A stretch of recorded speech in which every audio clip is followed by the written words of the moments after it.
Élie s'est mis en route et s'est rendu à Sarepta.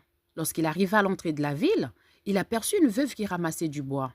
Il l'appela et lui dit, « S'il te plaît, va m'épuiser un peu d'eau dans une cruche pour que je puisse boire. » Comme elle partait en chercher, il la rappela pour lui demander, « S'il te plaît, apporte-moi aussi un morceau de pain. » Mais elle lui répondit, « Aussi vrai que l'Éternel, ton Dieu, est vivant, je n'ai pas le moindre morceau de pain chez moi. Il me reste tout juste une poignée de farine dans un pot et un peu d'huile dans une jarre. J'étais en train de ramasser 2 bouts de bois. Je vais rentrer et préparer ce qui me reste pour moi et pour mon fils. Quand nous l'aurons mangé, nous n'aurons plus qu'à attendre la mort. » Élie reprit, « Sois sans crainte, rentre, fais ce que tu as dit.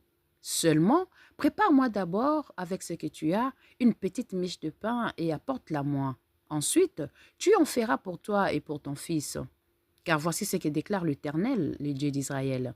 Les pots de farine ne se videra pas, et la jarre d'huile non plus, jusqu'au jour où l'Éternel fera pleuvoir sur le pays. » La femme partit et fit ce qu'Élie lui avait demandé.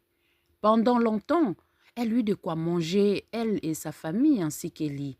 Les pots de farine ne se vida pas, et la jarre d'huile non plus, conformément à la parole que l'Éternel avait prononcée par l'intermédiaire d'Élie. Amen.